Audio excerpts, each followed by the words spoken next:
Hey, what's up? This is Matthew Nuke Nunes. I play in a band called Motograter, and you are watching SlasherPepper. Do you have any projects that you're working on currently? Yeah, there's a few irons in the fire. Sweet. Just to kind of be vague about it, but yeah. Nothing you can talk about yet? No, sometimes it's better just kind of let your actions speak a little bit. Right. Yeah, and yeah. You never want to jinx anything, by talking about it. For sure. Yeah, nice. Well, we'll have to keep in touch then, and everybody will have to look out for what you have coming in the future then. Yeah, for sure, man. And I wanted to go back all the way to the year I was born, actually, 2003. Motograter released their own self-titled album, and you guys toured for a bit and played Ozfest. You guys even the way I found you guys was the Texas Chainsaw Massacre soundtrack. You guys featured on that at a video. What was this time period like for you? Ooh. Incredibly magical. And at times nerve-wracking. I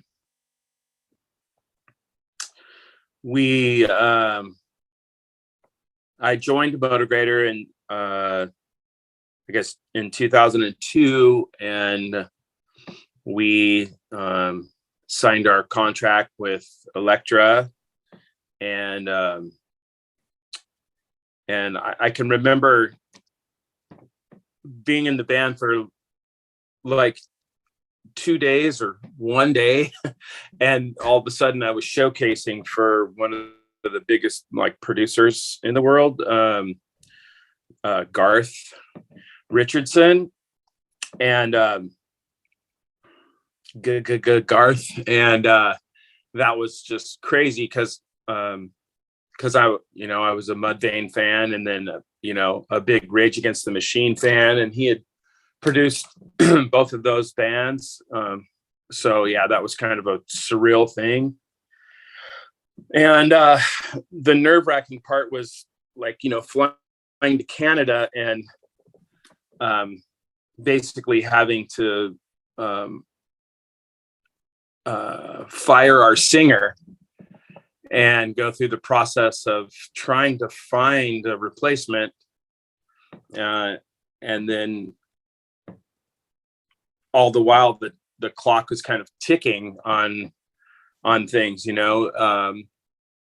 By the time we finally found Ivan, the label was getting ready to drop us. So Right. Yeah, it was a bit nerve-wracking. Yeah, I can imagine.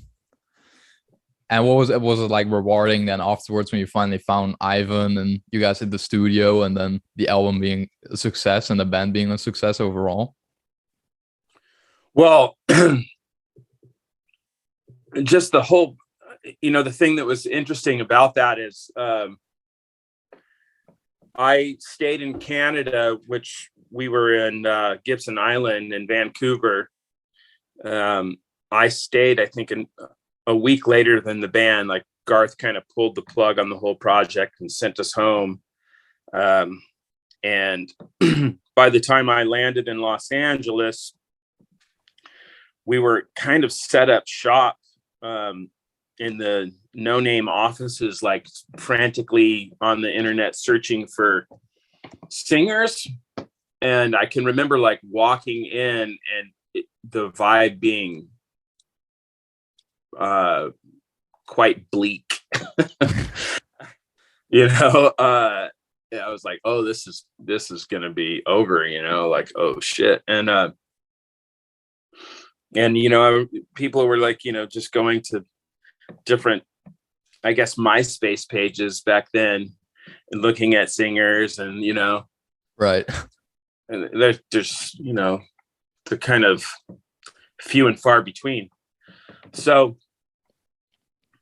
I can remember Gary Richards, Steve Richards' brother,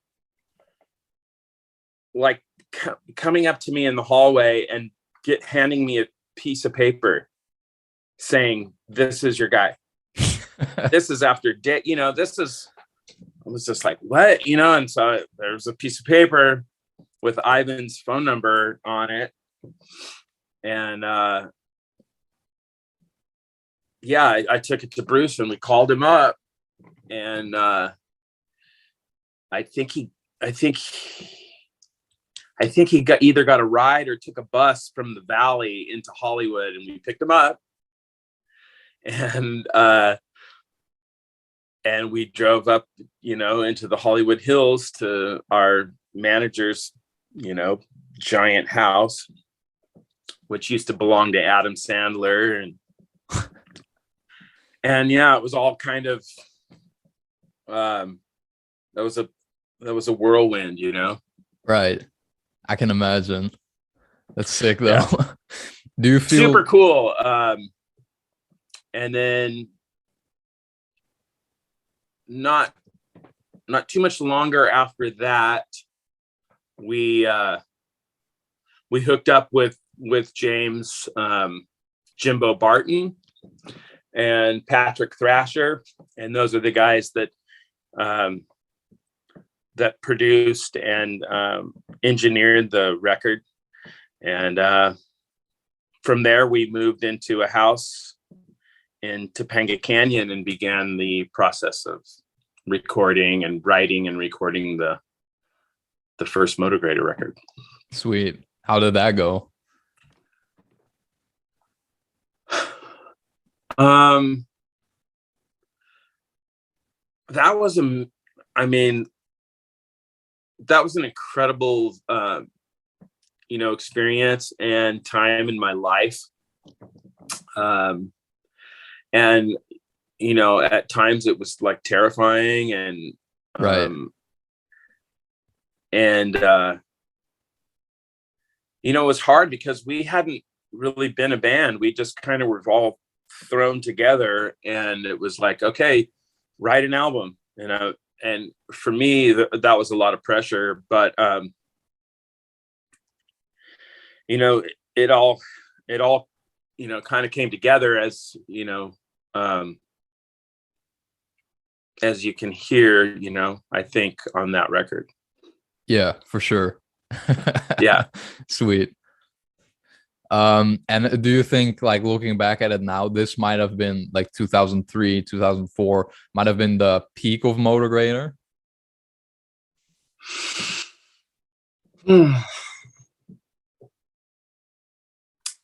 Well, I was surprised really that the album even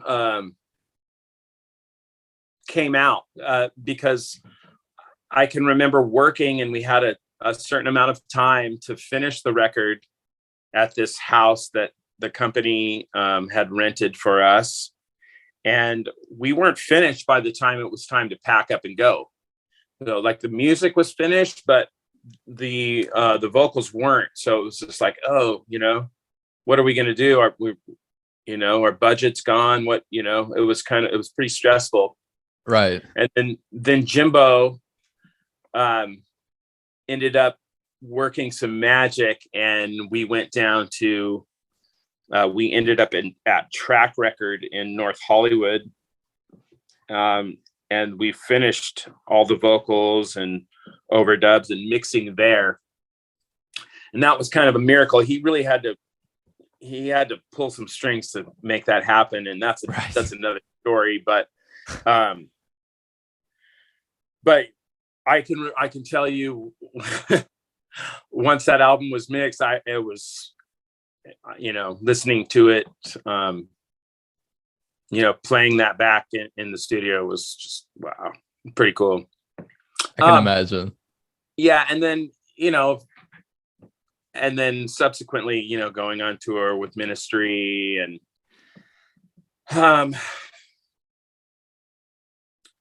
that was my first national tour, and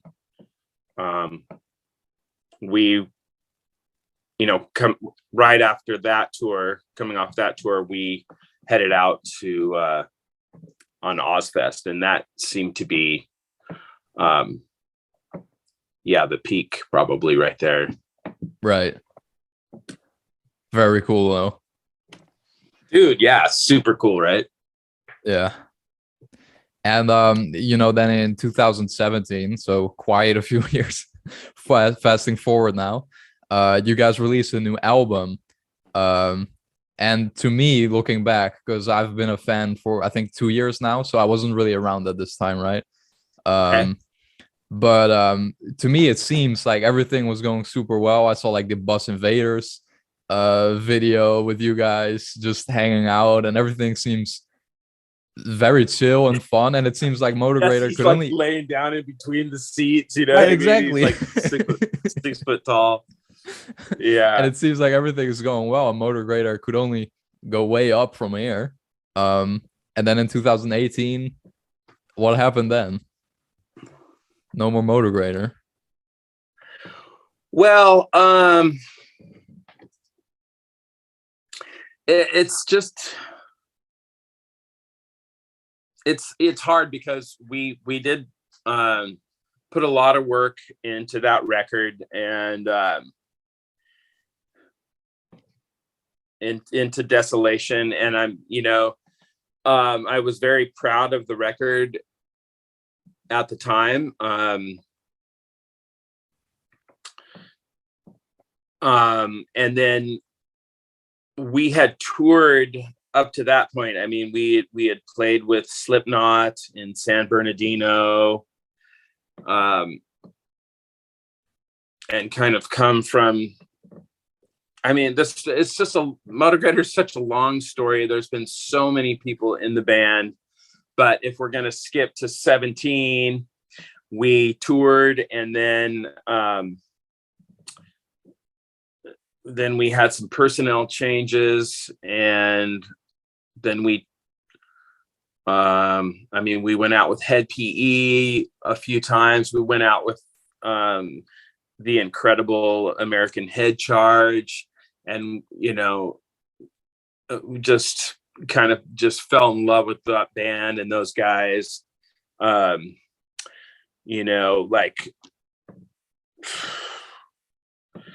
R.I.P. To Chad Hanks, and so did some tours, had some lineup changes, and then I guess the last tour we did was with Orgy, and then everything has kind of gone dark since then. Right. Yeah. Is that a good answer? I mean, yeah. Yeah. Okay. And is there anything, do you think we'll ever see Motograter again in the future? Well, I think there's a definite possibility of that happening. Okay. Sweet. Nice. My channel's all about heavy metal and horror. Okay. Now, yeah. What are some of your favorite horror movies? Oh, well, I guess you would have to go with the all-time classic, which is Texas Chainsaw 1. Yeah. No soundtrack, there's no music, it's just psycho. I remember the first time I watched that, it was in my dad's apartment in Shell Beach, and I was by myself, and dude, I was in high school. I was so scared. Right. So yeah, that's a classic, Toby Hooper. And then for my money, I think the original Halloween is pretty, like, that's a masterpiece, right? So those two I would go with. For sure. Sweet. Yeah. What about you? Oh, I love my all-time favorite is Intruder from 1989. Like, okay. You know that one? No, I'm not familiar. No. So it's like a slasher movie, but it takes place in a grocery store. Okay. So it's a lot of fun. Definitely not as scary or psychological as Texas Chainsaw or Halloween, but I think you know what kind of genre I'm talking about. Cool. The title is Intruder. Yes, that's right. Okay. I'll And have to check it out. if I'd have to go for two, then number two would be The Blob from '88, the remake. All right, cool. I respect that. Love those. And then I have some philosophical, more random questions. And I was just wondering, what makes you smile?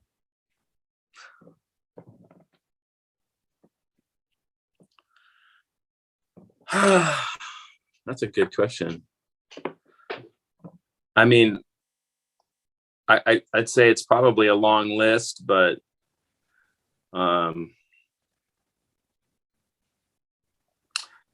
probably, you know, my family. Nice. Sweet. Yeah, my wife and kids. Right. And what is your favorite holiday or traveling memory? You know, it's September, so for the most part, everyone has wrapped up their vacations now.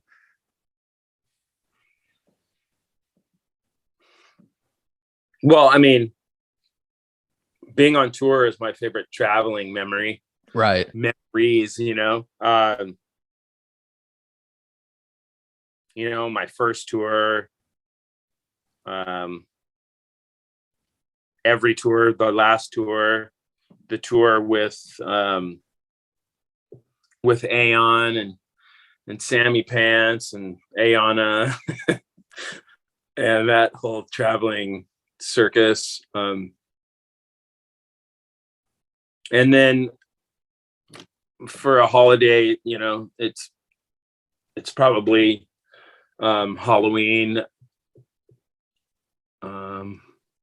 Yeah. Halloween Horror Nights, man. That's what's up. Right.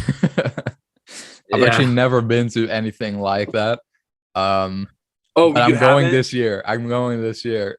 Are you really? Yeah. So well, wait a minute. Not there, but just like something not at Universal similar. Studios? Sadly, okay, not. Cool.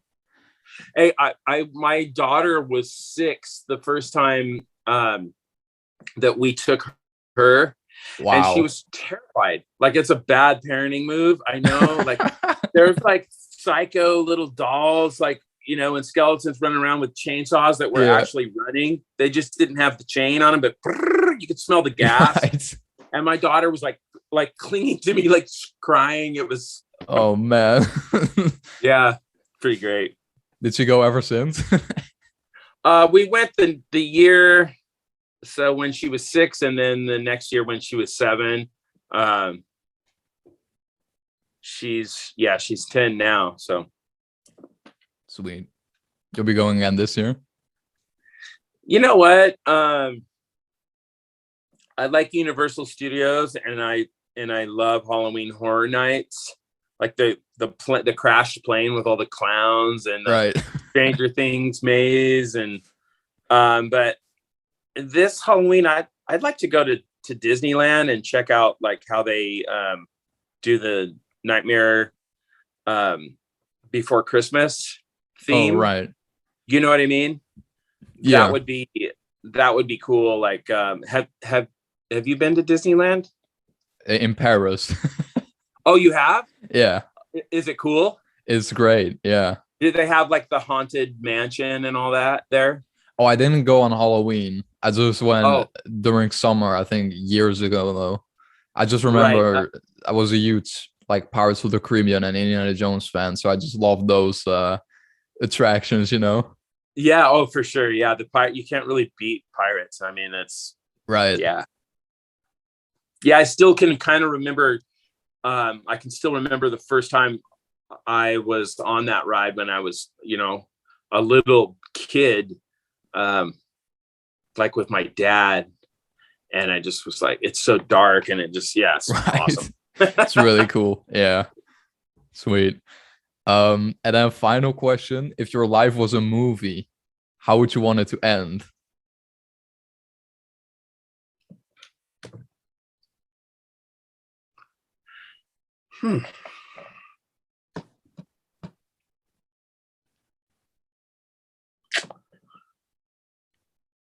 Well, I mean,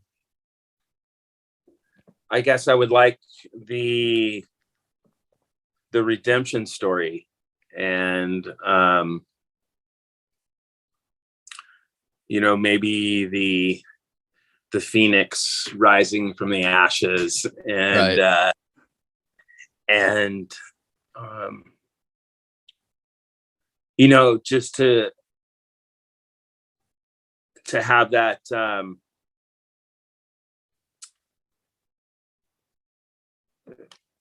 to not have regrets at the end of it, basically, to do it and do it the right way and be happy. Right. Does that For sure. Yeah. sense? Happy ending, Yeah, Often why not? in our horror movies we don't get them, but if it was our Right. life, then we'd certainly hope Right. so. That's what's up. Awesome. Is there anything you would like to add to the interview?